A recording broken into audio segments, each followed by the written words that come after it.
competition. All right. So I'm going to throw some questions at you. The first one's a pretty tough one as well. It's a bit different. Okay.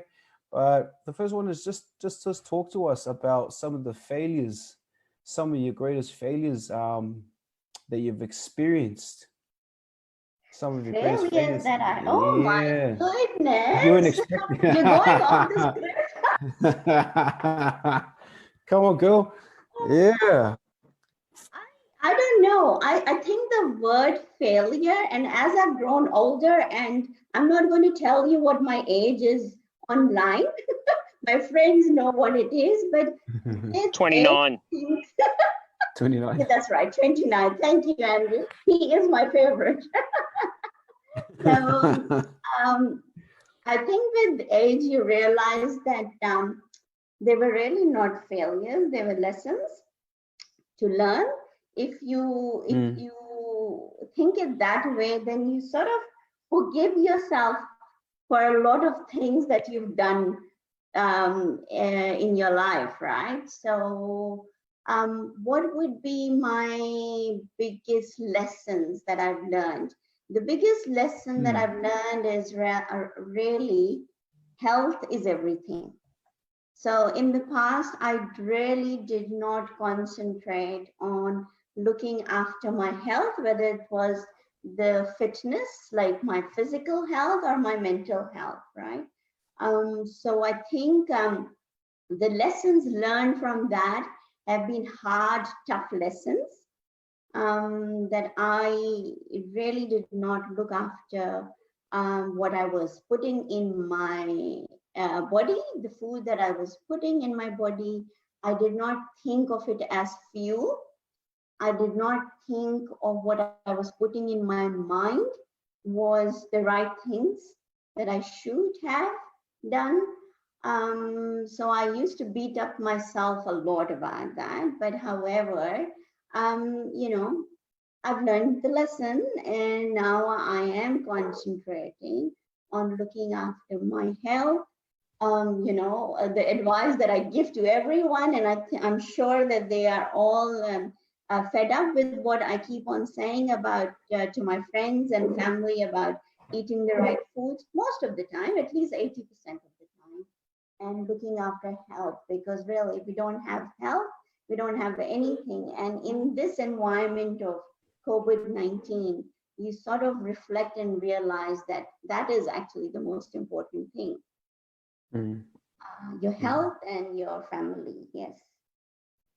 So I think what one of the other things is I didn't put myself first. Yeah. I didn't think probably I was important enough to put myself first. So I was thinking about others, which is, of course, you should, because you are in different types of relationships. So you need to think about others, but I really didn't put myself first all those years. Yeah. And that's quite common, hey? That's very, very, very common. How everyone tends to put, you know, people tend to put other people first, their friends and family first.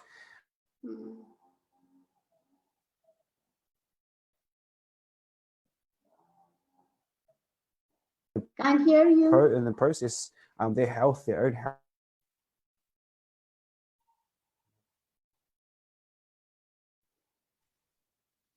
Can't hear you. He's frozen. Yeah. I think it's very important to put on your own life jacket before you put on others. They tell me every time I get on a plane, so there must be something in it. Yeah, definitely, definitely. Jordan?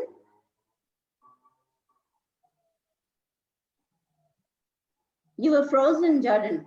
Yeah, I was. Sorry about that. That's okay. That's okay. Yeah, so where did we leave? Where did I cut out? What did we cut out? Self-care, self-care, how important it is. Yeah, self-care, definitely, definitely. Andrew, you got anything you want to add to that? Oh, I did. You missed it. It was sort of earth-shattering, and it would never be the same if I was to repeat it. It was just, mate, every time you get on a plane, the advice they always give you is, in the event of an emergency, put on your own life jacket before helping others. That's a good one, actually. That's a good one. Very good one. Okay. Shazia, Yes. what about some of the challenges? Talk to us about some of the challenges you've faced and how you overcome these challenges. Oh gosh. Okay, so I was actually not going to talk about the challenges, right? Because I try to avoid doing that. But when this morning you sent that invite out saying dealing with adversity, and I thought, oh no, that means I have to talk about my challenges. Okay. Yeah. So seriously, if I look at my life overall, I have had a very blessed life, right? There's, when I talk about challenges, these are the challenges that all people face in their lives, or perhaps they feel they've actually faced even bigger challenges than mine. So I always feel as if talking about challenges. I hope I'm not sort of belittling other people's experiences as well. So I've had really a very blessed life. However, there have been challenges in life, and probably the biggest one is when I first came to Australia, young, with my husband, not knowing anyone in Australia. That was a big challenge, right? Coming from a very big family. Now, can you hear my neighbor actually cutting the grass? If you can, I'll move out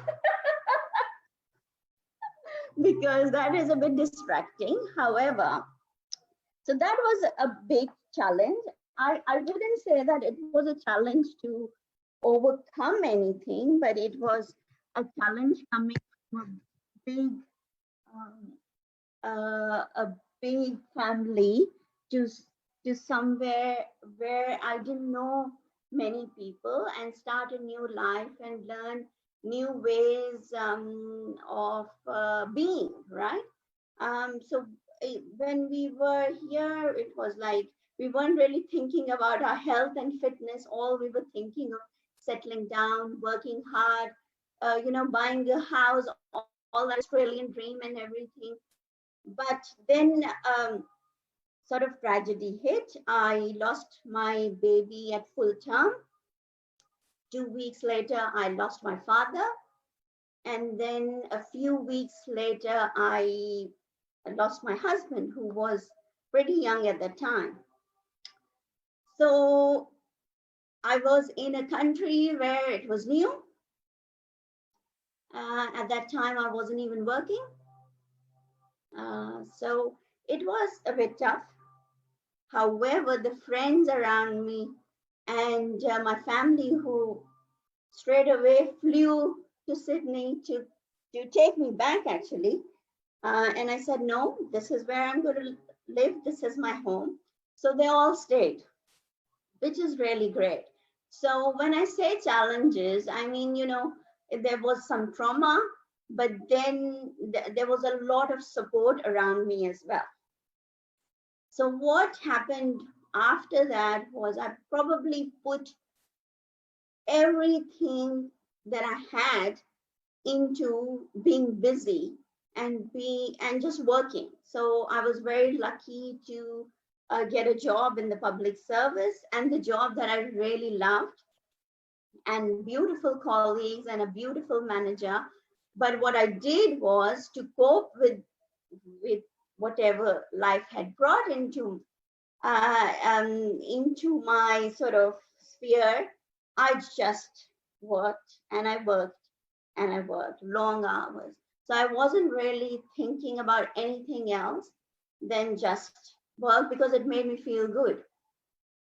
But what it did was that I started gaining weight.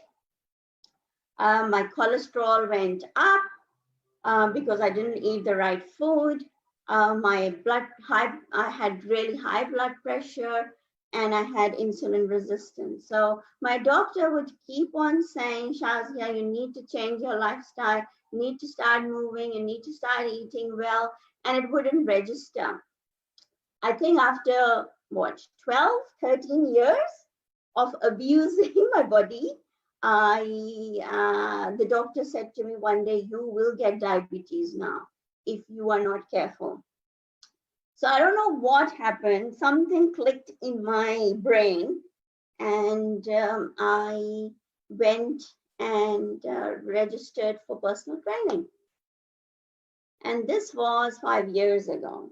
And I think I was just very, very lucky that I had no idea of who I would be training with, what I would be doing. I had absolutely zero idea about anything. So I was just lucky that I got a trainer at that point in time who was very supportive, very annoying, but very wise as well.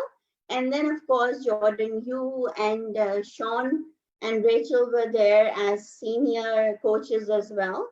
So, I had that supportive environment around me. And,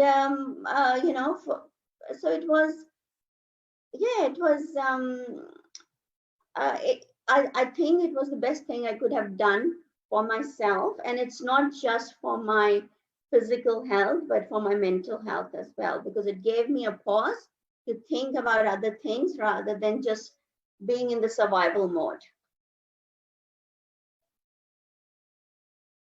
So yeah, some of these challenges.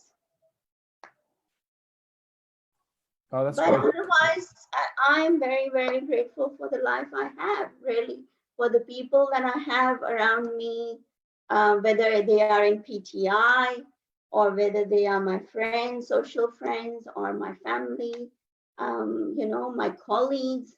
So I have a very blessed life.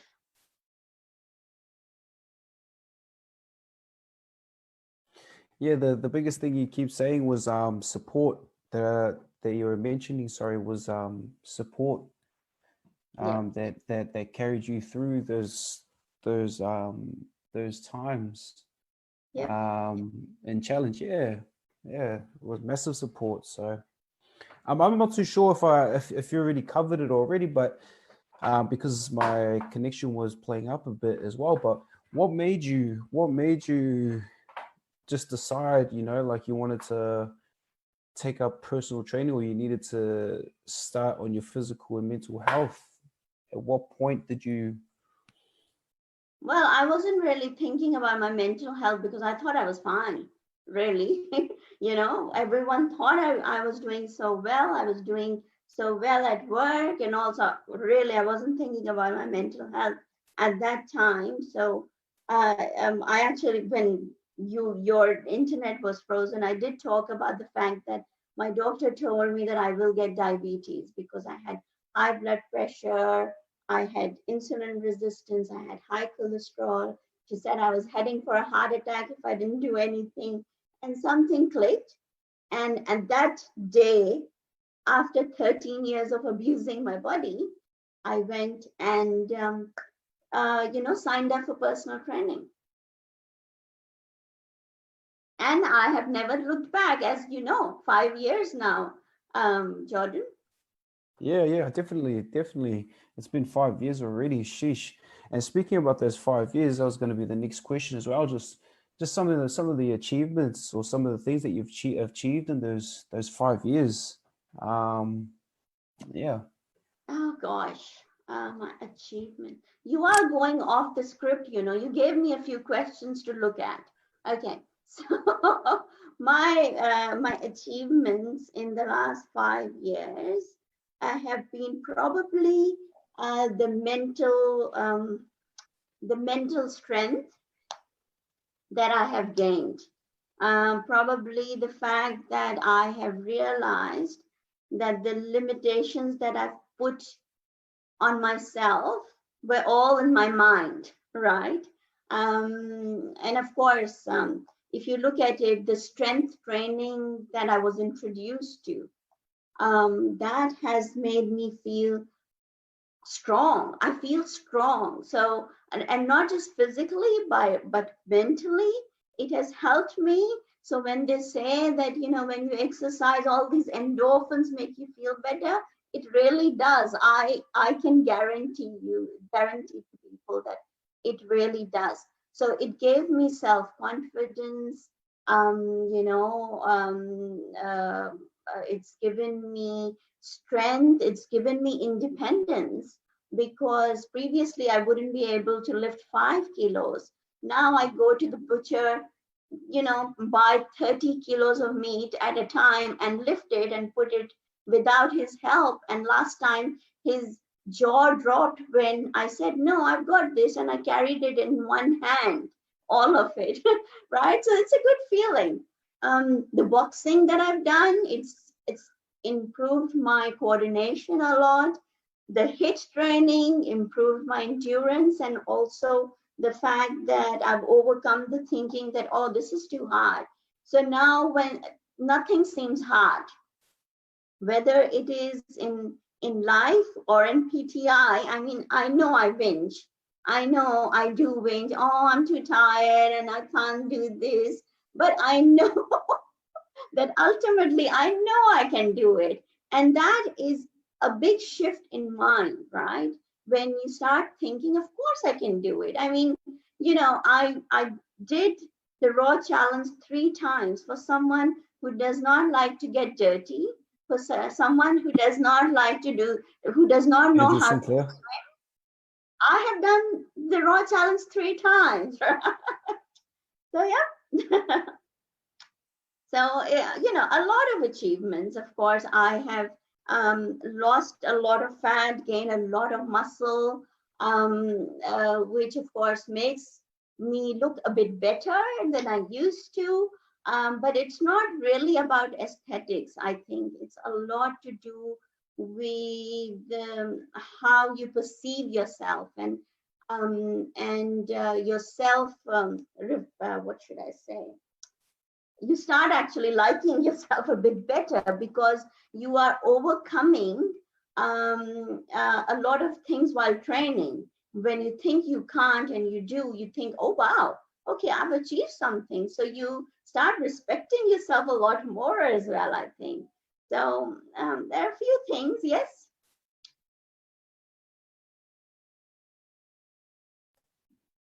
Nice. Very cool. Okay, so so that's your fitness journey. You've done a lot ever, like, you've increased your strength, your movement, your journey from where you first started 5 years ago to where you are now. Completely different person, physically and mentally too. You've also done 3 raw challenges as well, which isn't easy. It is mentally tough and a bit intimidating when you do it first, the first time around. Just on top of the raw challenge, what made you, you could have done anything. You could have done, a marathon, you could have done anything else. What made you do the raw challenge, which consists of 50 plus obstacles over, what is it, 7 to 10K? Over 7 to 10K? What made you pick that raw challenge, and not only once, but 3 times? Because I'm crazy, Jordan. That is why.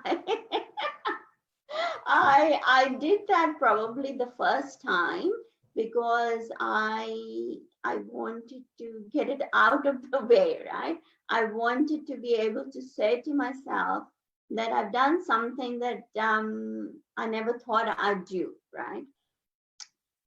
Just getting into, okay, not even, forget about the mud, going and using the Portaloo for the first time was the biggest obstacle, right? That was the most terrible experience of my life. Anyway, but even using the Portaloo, and I know I'm getting into stuff I shouldn't talk about, but I was told use the Scott hold, and I knew how to use Scott hold and did it. But just you going and doing those obstacles when I have a fear of heights, when I have fear of water, when I have a fear of everything, I wanted to sort of prove to myself that I can do it. However, you were there the first time. I was terrible. I was probably the weakest link there, right? However, the PTI did it as a group, right? So everyone was so wonderful. And, they waited for me, they supported me, they helped me through it. And I don't know how many times I would have said, "Oh, Sean, I can't do this. No, I can't do this." And in the end, I did, or at least I did 70% of those obstacles. So it was a good achievement, I think. The second time I did it because I wanted to see if I've improved, if the fear has gone. So I actually had improved. I wasn't really that bad with the height obstacles and all. I could actually do them without much help. The third time, I have no idea why I did it. Probably because my friends pushed me to do it. But yeah, I know Andrew is going to do it with me next time. Yeah, when his shoulder gets better. Yeah, definitely, definitely. No, that's awesome. So, okay, so what are you doing now? Like, how are you coping now with COVID-19? Because we've come from, the studio where we're basically, in a community environment, physically, a physical contact. You can physically see people and communicate, and everything's changed. How are you coping now with COVID-19 and the new adapting to the new normal? Um, look, I think it is. We've never gone through something like this before. However, I can safely say that I have before. I come from a country where we would get curfews a lot. Not a lot, but we have gone through that phase. But probably not the social distancing part. And I've been in Australia for the last 26 years. So you get used to the good life very easily, right? So I think the social distancing um, is is a bit difficult. Not meeting your friends face to face, and not going to the gym every day because that is a big part of my life. Not being able to do my personal training with my trainer or the group sessions with my friends, right? Because although we are doing that group session, it is also a social thing for us. Not being able to do our Saturday cross training and then go for our breakfast together and have a good laugh together. So, not being able to work with my colleagues face to face, it's all difficult. However, I mean, we can't really. I can say it's difficult and oh, I'm not coping well, but then I think of other countries and other people who are probably not as blessed as I am. I'm very blessed to still have a job.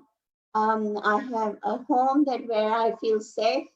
I have food to eat. I'm healthy. My family's healthy. My friends are healthy. So I'm trying, because sometimes I feel, a bit down about this whole situation.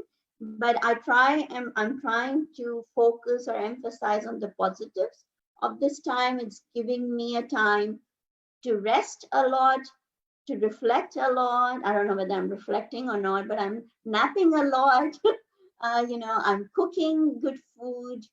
I'm doing online group sessions, doing online personal training session. And then, of course, I'm catching up with my friends through Zoom. So at 2:30, I'm meeting up with some of my PTI buddies through Zoom. And we've continued that, right? So we are so lucky to be living in this era where we can actually, talk to each other face to face, not just via the phone. So there are quite a few positives. I don't have to travel to work every day and spend 2 hours in the traffic. So that 2 hours, I go out for a walk, not for 2 hours, half an hour walk. And as I said, I'm napping a lot. I'm reading the books that I wanted to read. A bit of Netflix, a bit of reading, all of that. So, but I'm hoping that this situation ends soon so that we can at least go back to the gym and start going back to a routine that I really loved. Yeah, nice. Oh, we covered the other question as well as to what you're doing to keeping yourself active. But just touching up on what you mentioned about routine, how are you going with the new routine adapting to your new normal? Okay, so I started with great hopes that I will be still waking up at 4:45 as I always used to do. All of that, it didn't last too long. Okay, because I Mm, have a lot more time now because I don't have to travel and all. And so I get up at around 6:37 now, which gives me a bit more time to sleep, of course. However, I think I should probably get back into um, waking up early because then you have a bigger day to do things. mm, So and then I start working 4 times a week. I work from home, and once I go to the office 1 day a week. So I go and start working, then I have my breakfast a bit later so that I can cut down at least one meal of the day, because in the beginning with food, it was really hard. And there's food in the fridge. Lucky to have so much food in the fridge. And I'm lucky to have a mom who cooks beautiful food. So there's food. And you want to take a break, that's where you go, to the fridge. So I'm trying to delay my first meal, which is my breakfast, which I really love. So I delay it a bit so that I don't have much for lunch, and then I have an early dinner, and then perhaps a little snack. So I'm trying my best um, to not go where I've been before, not to go into the unhealthy path, because I don't want to lose all that I have achieved. So, but of course, there is temptation, and when I do eat something naughty, like last night, my sister made a hot brownie straight from the oven. I couldn't say no, right? I mean, that would be sacrilege to say no. So I thought, oh, okay, so eat it and then work it off next day. So I did have it, right? So I think if we stick to 80% of the good food and 20% for the soul food or the comfort food, I think we should be okay. What do you think? yeah, I think it's a great way to balance it out, especially with the situation that we're in as well. A lot of people have been struggling to adapt with to their new normal, and they're picking up or developing new habits. Even the trainers, even ourselves as well. We thought the first 3 weeks would be easy, would be sweet, but then I'm picking up different habits that they're very abnormal habits, like a bowl of Nutri-Grain with some Greek yogurt is a you know is definitely a habit or something that I wouldn't do, and it's becoming a habit. So I've addressed that, um, and yeah, changed it. So yeah, we also I guess we also we're all gonna snack on those comfort foods every now and then. I guess it's just stopping, just like yourself, and just acknowledging or having that awareness as to what's happening and to address it. Um, and I think the 80-20 rule that you're applying is perfect as well. Gives you a bit of balance. Yeah. Mm. Seekers. Agree wholeheartedly. I'm keeping quiet. Today's about Shazia. She's a she's a remarkable person, very humble. And when she was talking about her achievement, she forgot about the impact she has on everyone around her. That's true. That's true. Yeah. Well, we have a great community in PTI, don't we? Yeah, we do. You know, we do. We do. Everyone is inspiring, and everyone is so sweet and supportive. I mean, I have not met one person there who I wouldn't like, or I wouldn't want to train with. And of course, the kudos goes to the trainers there to create that supportive environment for us, safe and supportive environment for us. And I made some great friendships in PTI. Yeah, definitely. Well, I was going to ask you what you're grateful for, but it sounds like you already covered that earlier in your conversation, about being home, being safe, having your friends and your family in great health, being able to communicate with your friends from PTI and your friends outside of PTI and whatnot. So, well, I mean, we can all write 3 or 4 books on what we are grateful for, isn't it? Well, that's a tricky one. Sorry to cut you off, because not everyone has that mindset, or would think about things that they are grateful for. You know what I mean? I'm just speaking of a self-experience. I'm just speaking for myself, where before I never used to think about that stuff, because one, I wasn't exposed to it, or I wasn't aware of it, and two, I was a bit closed-minded as well. So I guess the more you kind of, surround yourself with people like yourself who talk about gratitude, and, even though you don't do it yourself, you kind of, it sparks the idea and the interest of, okay, she's right. Like, maybe I'll go and, start looking more into this exercise that she does, because it's working for her, and it's, shifting her mindset and giving her a bit of clarity and whatnot. So.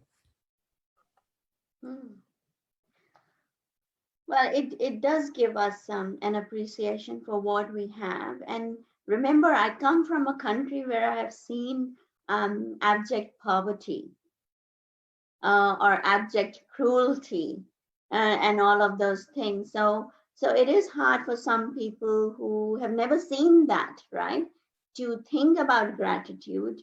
But I think when I was going through that trauma of losing loved ones, I would have seriously lost my mind if I had not kept on, what should I say, switching my negative thoughts into positive thoughts, right? You would definitely go crazy if you don't do that. And I still do that. If you think that I don't sometimes feel down, I'm not always on a high. If you think I'm always on a high, I'm not. But it's just a matter of coming back to the present and acknowledging what you have, or what we all have, actually. So all of us have those moments of self-doubt or self-pity, of sadness, of grieving, and this is part of life, isn't it? No, life is never going to be all rosy for any one of us, and everyone has a big story. It's not just me. So I would really like to hear other people's story as well. No, yeah, definitely. That's something that we're looking to build on as well. So no, I think that's it, Shazia. Like, some of the stuff that you're talking about that you mentioned, I didn't really know as well. So yeah, like Andrew was saying, you're a great individual. You bring everyone together, and you're very humble despite I guess your journey. I think the things that you've actually been through and the challenges you've faced as well. And so, Well, that's not what you say when you're training me. That's not what you say. lucky this is You not say, stop recording. whinging, girl. That's tough love. Suck it up. Yeah, that's true. Yeah, that's true. He's being very nice to me now. No, yeah. So that, yeah.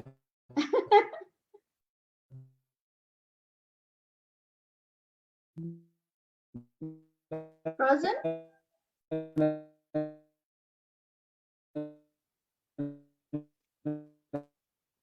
You still there, Shazia? I am.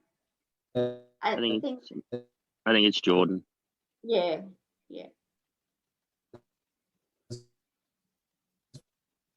The internet in the hills is not good. Seriously. It's not. Very inspiring. Oh, there we go. He's back. Yeah, you were frozen for a while, Jordan. Oh. No. Oh, you're the host now. Well, And now we're in whose trouble. iPhone is the host now. What I heard Jordan say was you're very inspiring. Oh. And I think we're all in And violent don't you agreement. make fun of me now. I promise I will. We lost you, Jordan. You're on mute. You're on mute. Yeah, sorry. No. I'm not too sure what's happening. Bit of trouble That's with the network. So no, that's all we had as well. Definitely inspiring, Ooh. you know, and it's great to great to go through these things.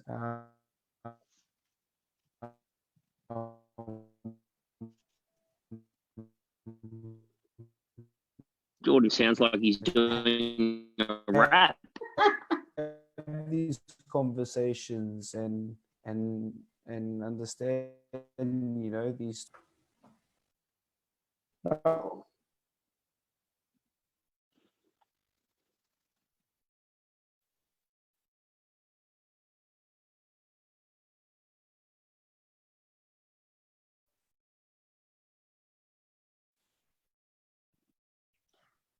So I think what Jordan was saying, thank you for being so brave, for being so honest, for sharing part of your journey.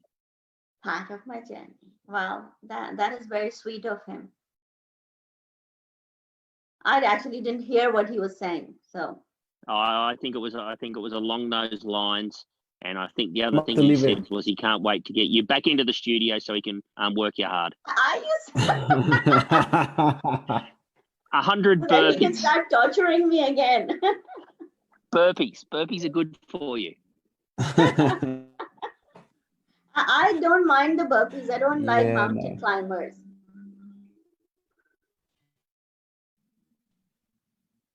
And I promised not to tell Jordan that you weren't on training session at 7 a.m. today. I promised not to mention it to him. Oops, sorry.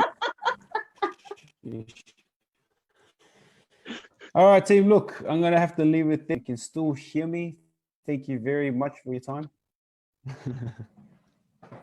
You're welcome. All right, team. Thank you. Okay. Bye. Thank you, Sinkers. Thank you, Shazia. Bye. Thanks, Shazia. Thanks, Jordan. Thank you, Andrew. Bye.